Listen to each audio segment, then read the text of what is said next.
விக்ரமாதித்தன் கதைகள் பகுதி 2. போஜ மன்னன் சிம்மாசனத்தில் ஏறப்போகும்போது 32 பதுமைகளும் கலகலவென்று சிரித்தன. இதை பார்த்த போஜ மன்னன் பதுமைகளை வியப்புடன் பார்த்தான். பின் பதுமைகளை பார்த்து, நான் சிம்மாசனம் ஏறப்போகையில் சிரித்தது ஏன் என்று போஜராஜன் கேட்டான். அப்போது 32 படிகளில் முதற்படிக்கு காவலாக இருந்த சுகேசி என்ற வினோரஞ்சித பதுமை, போஜ மகாராஜனே, எங்கள் மகாராஜாவுக்குள்ள குணங்கள் உனக்கிருக்கும் பட்சத்தில் இந்த சிம்மாசனத்தில் நீ ஏறலாம். இதை கேட்ட போஜராஜ மன்னன் திடுக்கிட்டான். பின், பதுமையே, நல்ல குணங்கள் அனைத்தும் என்னிடமும் இருக்கின்றன. காலத்திற்கேற்றவாறு நானும் கேட்பவர்களுக்கு இல்லை என்று சொல்லாது கொடுத்து வருகிறேன் என்றான். அவன் வார்த்தைகளை கேட்டு வினோரஞ்சித பதுமை கலகலவென்று சிரித்தது. மன்னா, தன்னுடைய குணங்களை நல்ல குணம் வாய்ந்த ஒருவன் ஒருபோதும் சொல்ல மாட்டான். ஒருவன் தன்னுடைய குணங்களை பற்றி பேசக்கூடாது. அவ்விதமே மற்றவர்களிடம் உள்ள குறைகளை பற்றியும் பேசக்கூடாது. பதுமைகளின் வார்த்தைகளை கேட்ட போஜராஜன் தலை குனிந்தான்.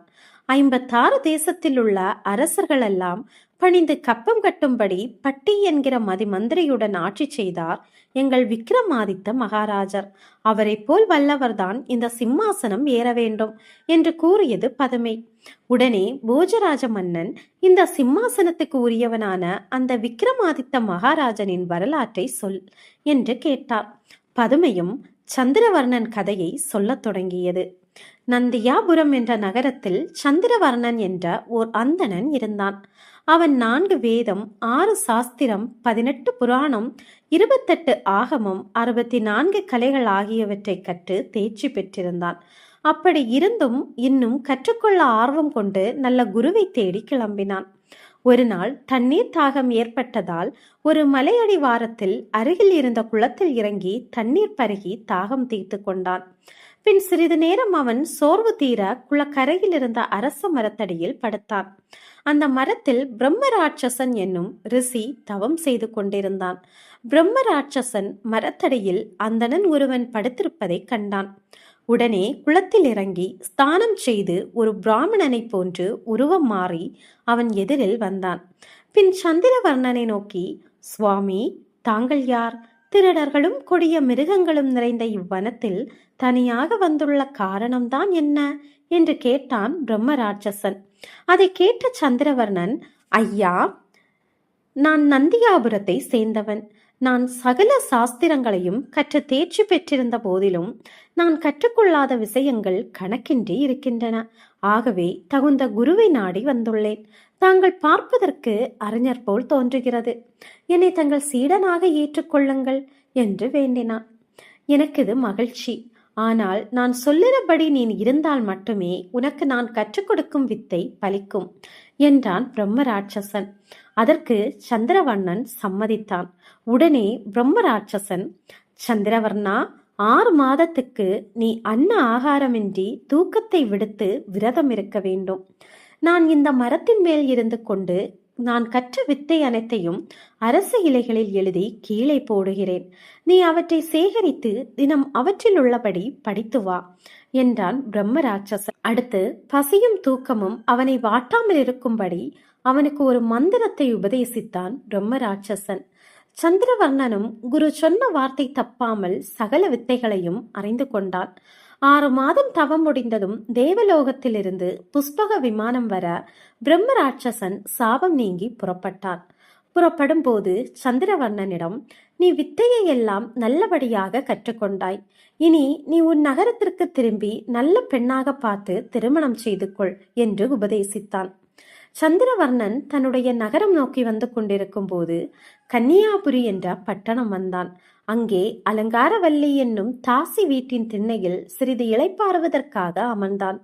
அப்படியே ஆழ்ந்த தூக்கத்திற்கு சென்று விட்டான். இரவு கோவிலில் தன் கடமைகளை முடித்து கொண்டு திரும்பிய தாசி தன் வீட்டு திண்ணையில் அந்தணன் ஒருவன் படுத்து கிடப்பதை கண்டாள். பின் அருகில் சென்று பார்க்க மூச்சு மட்டும் வந்து கொண்டிருந்தது. உடல் மிகவும் சோர்ந்து போய் இருப்பதை பார்த்து வைத்தியர்களை கூப்பிட்டாள். அவர்கள் வந்து பார்த்துவிட்டு, அம்மா, இந்த பிராமணன் 6 மாதம் உணவும் தூக்கமுமின்றி இருந்ததால் இப்படி கிடக்கிறான். தினமும் 3 வேளை ஒருபடி அரிசி வடித்து அதனுடன் ஒரு படி நெய் கலந்து இவனுடைய உச்சி முதல் உள்ளங்கால் வரை தடவி வந்தீர்கள் என்றால் மயிர் கால்களின் வழியே அன்னம் உட்சென்று பிழைத்துக் கொள்வான் என்றனர். தாசியும் அவ்வாறு 3 நாட்கள் செய்து வந்தாள். சந்திரவர்ணனும் நித்திரை கலைந்து எழுந்தான். கண் விழித்ததும் தான் தாசி வீட்டில் இருப்பதை உணர்ந்தான். பின் வேகமாக எழுந்து வெளியே சென்றான். அப்போது தாசி அவன் முன் வந்து, சுவாமி, தங்களை மணந்து கொள்ள வேண்டுமென்ற விருப்பத்தினால் 3 நாட்கள் தூக்கமின்றி தங்களை பாதுகாத்து வந்தேன். நீங்கள் இப்படி என்னை நிராகரித்து செல்வது நியாயமா என்று கேட்டாள். ஆனால் சந்திரவர்ணன் மறுத்தான். உடனே அவள் அந்த நகரத்து மன்னனிடம் சந்திரவர்ணனை அழைத்து சென்று வழக்காடினாள். சபையில் இருந்த புரோகிதர், அரசே, பிராமண குலத்தில் பிறந்த ஆடவர்கள் தங்கள் குலத்தில் அல்லாமல் வேறு குலத்தின் பெண்ணை மணக்க வேண்டுமென்றால் 4 வருணத்தில் உள்ள பெண்களை ஒரே முகூர்த்தத்தில் மணக்க வேண்டுமென சாஸ்திரம் சொல்லி இருக்கிறது என்றார். அதை கேட்டு அரசனும் பிராமணனின் கதையை கேட்டு மனம் மகிழ்ந்தவனாய், புரோகிதரே, அப்படி என்றால் என் மகள் சித்திரரேகையையும் உங்களுடைய மகள் கல்யாணியையும் நமது சபையில் இருக்கும் வைசிய குல சோமசேகரன் செட்டியாரின் மகள் கோமலாங்கியையும் தாசி அலங்கார வல்லியுடன் ஒரே முகூர்த்தத்தில் இந்த பிராமணனுக்கு மனம் செய்து வைக்க பிரியப்படுகிறேன் என்று சொன்னான். அதை கேட்டு அவர்களும் சம்மதிக்க நல்ல சுப முகூர்த்தத்தில் சந்திரவண்ணன் நால்வரையும் மணந்தான். சந்திரவண்ணனுக்கு பிராமண மனைவியிடமிருந்து வல்லபரசி என்ற மகனும், அரசகுமாரி சித்திரரேகையிடம் விக்ரமாதித்தன் என்ற மகனும், வைசிய பெண் வயிற்றில் பட்டி என்ற மகனும், தாசி அலங்கார வல்லியிடம் பர்த்ருஹரி என்று 4 மகன்கள் பிறந்தார்கள். பின் மகாராஜா இறந்துவிடவே அவருக்கு ஆண் வாரிசு இல்லாததால் மருமகனான சந்திரவர்ணனுக்கு அரசனாக முடிசூட்டப்பட்டது. சந்திரவர்ணன் கடைசி காலத்தை அடைந்த போது அவனை சுற்றிலும் 4 குமாரர்களும் வருத்தத்துடன் நின்றிருந்தனர். அப்போது அவன் தன்னுடைய இளைய குமாரனான தாசி வயிற்று மகன் பர்த்ருஹரியை பார்த்து, இவனுக்கு கல்யாணம் நடந்து பிள்ளைகள் பிறந்தால் நமக்கு நல்லதில்லை என்று நினைத்து அழுதான். பர்த்ருஹரி உடனே, தந்தையே, நீங்கள் கவலைப்படாதீர்கள். நான் கல்யாணம் செய்து கொண்டால் பிள்ளைகள் பெற்று உங்கள் நற்கதிக்கு தடையாக இருக்க மாட்டேன் என சத்தியம் செய்து கொடுக்கிறேன் என்றான். அதை கேட்டு சந்தோஷமடைந்த சந்திரவர்ணன் தன்னுடைய 4 குமாரர்களையும் அருகில் அழைத்து, அலங்காரவல்லி தாசியினால்தான் நான் மற்ற 3வரையும் என் மனைவியராக பெற்றேன்.